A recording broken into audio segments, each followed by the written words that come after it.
दोस्तों एक बड़ी खबर है। दीपावली के तुरंत बाद ही सोने और चांदी की कीमतों में एक बड़ी गिरावट देखी गई है। इससे बहुत सारे लोग खुश हैं जो सोना खरीदने वाले हैं और कुछ लोग दुखी भी हैं जो सोना खरीद चुके हैं। आज मैं आपको इस वीडियो में 6 एक्सपर्ट की राय बताऊंगा जो देश और दुनिया के बड़े एक्सपर्ट हैं, जो सोने और चांदी में बड़ी नजर रखते हैं। उनके माध्यम से आप समझ पाएंगे कि सोना बढ़ने वाला है या घटने वाला है। उनकी इस पर राय क्या है वो मैं आपको आगे बताऊंगा। साथ ही आपको यह बताऊंगा कि 17 अक्टूबर से 20 अक्टूबर के बीच में सोना कितना घट गया है, और यह भी आपको बताऊंगा कि भारत की जीडीपी जितना है उतना तो धनतेरस में खरीदारी कर ली गई है। कितना भारतीयों ने खरीदारी करी है, आइए समझते हैं कि भारतीयों ने खरीदारी कितनी की है। उसके बाद समझेंगे कितना घटा सोना और एक्सपर्ट क्या कहते हैं। दोस्तों केवल 1 लाख करोड़ रुपया धनतेरस के दिन भारतीयों ने खर्चा कर दिया है।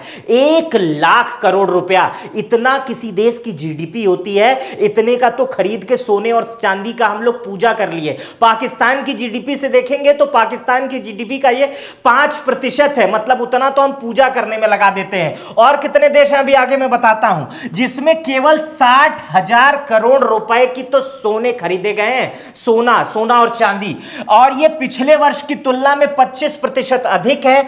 पिछले वर्ष जो चांदी की कीमत थी वो 98,000 प्रति किलो थी। इस बार जो है 1,80,000 प्रति किलो है। 35 से 40% बढ़ोतरी देखी गई है चांदी की खरीदारी में। और अकेले केवल दिल्ली में 10,000 करोड़ रुपए का सोना और चांदी खरीद लिया गया है। आइए इसको समझते हैं कि 3 दिन के अंदर सोना कितना बढ़ा है, कितना घटा है। दोस्तों 4,000 रुपए लगभग सोना सस्ता हो गया है और लगभग 11,000 रुपए चांदी सस्ती हो गई है। इसको इस तरह से समझिए, 17 अक्टूबर को जो सोने की 24 कैरेट की कीमत थी वो 1,34,800 थी प्रति 10 ग्राम।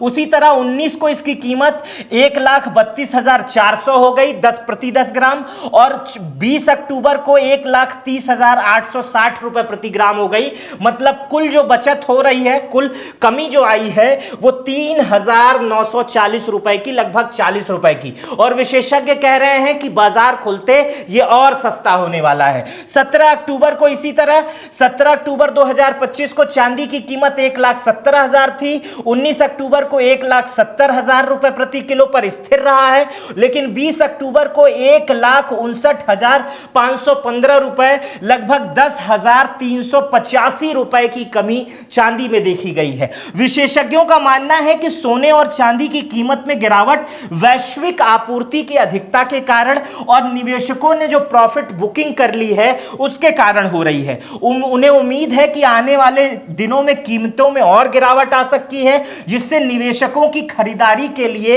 एक अवसर उत्पन्न हो सकता है, यह विशेषज्ञ कह रहे हैं। अब एक चीज समझ लीजिए, यह छात्रों के लिए बहुत जानना जरूरी है कि भारत की जितनी खरीदारी है ना, उतना कई देश की जीडीपी है। पाकिस्तान का बता दिया कि 4-5% पाकिस्तान की जीडीपी तो हम लोग केवल चांदी के सिक्के खरीद डाले हैं। और इसी तरह कर्जिस्तान है, एक देश है जिसकी 58% जीडीपी का हिस्सा हम लोगों ने सोने और चांदी में खर्च किया है केवल धनतेरस के दिन। उसी तरह मंगोलिया की 59% जीडीपी का हिस्सा हम लोगों ने खर्च किया है। नाइजर की एक देश है, उसके 60% का, माली जो है उसके 61% का, और चाड जो देश है उसके 62% जीडीपी का हिस्सा जो है हमने केवल खर्च कर दिया है धनतेरस के दिन। आइए मैं बताता हूं कि क्या कहते हैं एक्सपर्ट सोने और चांदी को लेकर के, कि सोना कितना सस्ता हो सकता है, चांदी कितना सस्ता हो सकता है, या क्या कह रहे हैं इस पर एक्सपर्ट। कामाख्या ज्वेलर्स के को फाउंडर है मनोज झा। उन्होंने कहा है कि दिवाली के बाद सोने की कीमत के बारे में कहा है कि अब अपनी चरम सीमा पर है सोना। इतनी ऊंची कीमत देखकर निवेशक चिंतित हैं। उन्होंने याद दिलाया कि 1979 और 80 में और 2010-11 में भी इसी बड़ी बढ़ोतरी देखने को, यही बड़ी बढ़ोतरी जो थी वो देखने को मिली थी। लेकिन इसके बाद अक्सर गिरावट या करेक्शन बाजार में आ जाता है। हाल में ही निवेशक अपने पोर्टफोलियो में सोने का हिस्सा बढ़ा रहे हैं। वो कह रहे हैं कि जो पहले 10 से 20% लोगों का हिस्सा रहता था, अब उसे 18 से 22% तक पहुंचा दिया गया है। इसका मतलब है लोगों का सोने में ज्यादा निवेश कर रहे हैं, इसकी कीमत बढ़ने से लाभ उठाना चाहते हैं। चूंकि सोना अब ऊंची कीमतों पर है, निवेशक प्रॉफिट बुक कर चुके हैं, यानी जो फायदा उन्हें कमाया है उसे सुरक्षित करने के लिए अब वो सोना बेचेंगे, मतलब अब सोना लोग बेच सकते हैं इनके अनुसार। मनोज झा के अनुसार ग्लोबल मार्केट में सोने की कीमत जो है वो $3,000-4,000 प्रति आउंस गिर सकती है, जो भारतीय रुपए में 9 से 13,000 रुपए 10 ग्राम के बराबर है। अब सवाल यह है, इस गिरावट के दौरान आप सोना लंबे समय के लिए निवेश करना चाहते हैं या नहीं, यह आपके ऊपर है। इनके अनुसार लगभग 12,000 रुपया सोना प्रति 10 ग्राम और सस्ता हो सकता है,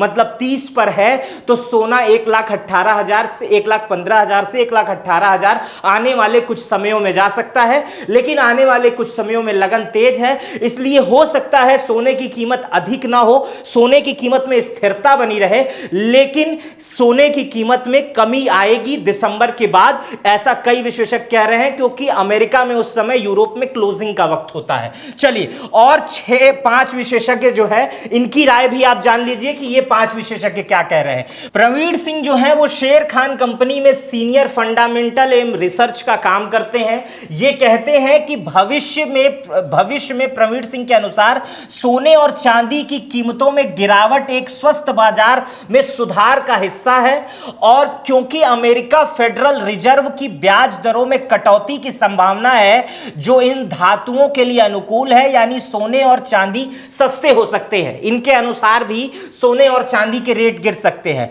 कुमार जैन है वो राष्ट्रीय प्रवक्ता हैं India Boolean and jewellers association के, जिसे IBJL कहते हैं। इनकी भविष्यवाणी ये है कि चांदी की कीमतों में गिरावट वैश्विक आपूर्ति की अधिकता के कारण हो रही है, अब ज्यादा मांग नहीं दिख रहा है और कीमतें गिरावट आने की संभावना है। साधारण भाषा में इसे समझें तो बाजार में बहुत ज्यादा चांदी है, मांग कम है, इसलिए चांदी की कीमतों में गिरावट आ सकती है और आ भी रही है। और इसी तरह मनन मोदी जो है वो सीनियर एनालिस्ट है mutual fund and research Motilal Oswal financial services के, ये कह रहे हैं कि सोने की कीमत दिवाली के सप्ताह में स्थिर रहने की संभावना है, मतलब कल से जो बाजार खुलेगा उसमें स्थिर रहने की संभावना है। वैश्विक आर्थिक अनिश्चितताओं और अमेरिका चीन व्यापार के कारण कीमतों में उतार चढ़ाव हो सकता है, ये पूर्ण रूप से नहीं बता रहे हैं। इसी तरह विदेशी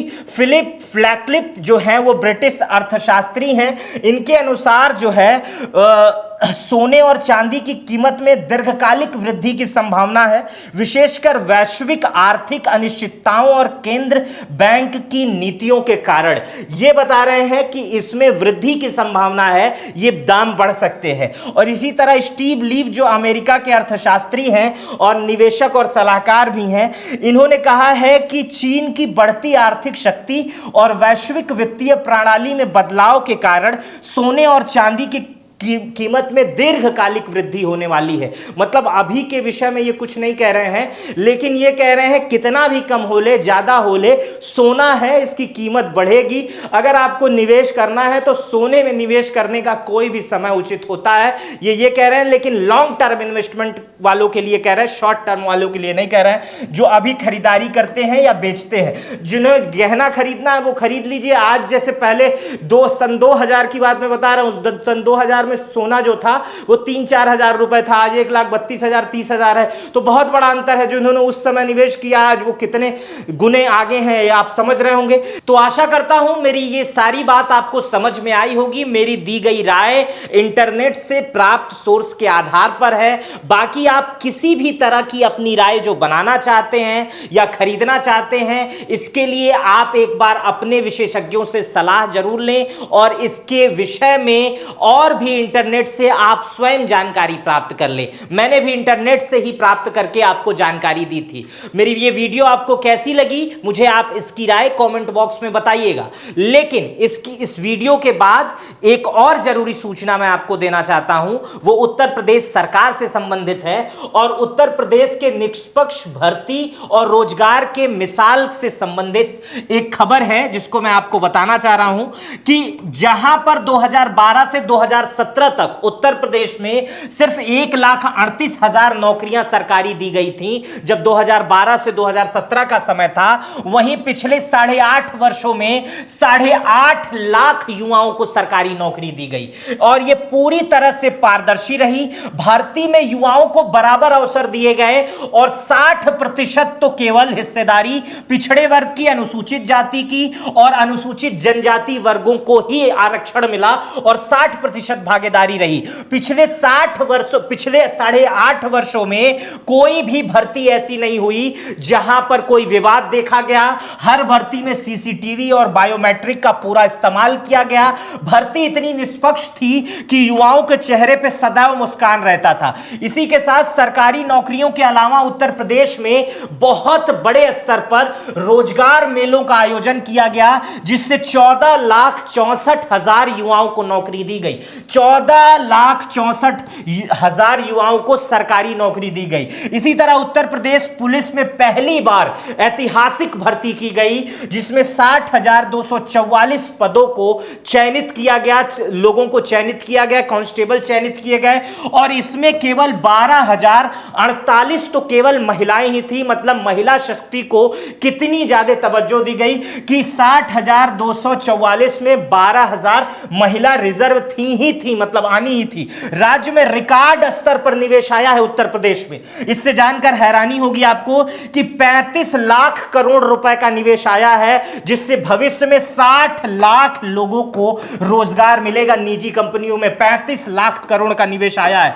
इसी के साथ उत्तर प्रदेश सरकार ने 286 आईटीआई बनाए हैं, जिसमें 1,84,280 सीटें खोली हैं और इसमें 92 आधुनिक ट्रेड पढ़ाए जा रहे हैं। साथ ही इसमें 1510 प्रशिक्षुक टीचर नियुक्त किए गए हैं जो ट्रेनिंग दे रहे हैं। इसका शुल्क केवल 40 रुपए प्रति माह रखा गया है। इससे लाखों बच्चे नया हुनर सीख रहे हैं, नई टेक्निक सीख रहे हैं और यह आईटीआई में पढ़ाया जा रहा है। और हर जिले में लगभग 4,000 से अधिक निजी कंपनियों ने रोजगार मेला लगाया है, जिससे 13 लाख युवाओं को नौकरी मिली है। यह योगी सरकार के नौकरी देने वाले कदम से इस समय उत्तर प्रदेश के युवा काफी खुश हैं, क्योंकि 8.5 लाख लोगों को इन 8.5 सालों में सरकारी नौकरी मिली है। इसके साथ ही प्राइवेट जॉब्स की तो बहार है। मेरा नाम मित्र प्रकाश है। यूपी के इस वीडियो पर आपकी क्या राय है मुझे कमेंट बॉक्स में बताइएगा। अपना बेहद ख्याल रखिएगा। बहुत बहुत शुक्रिया।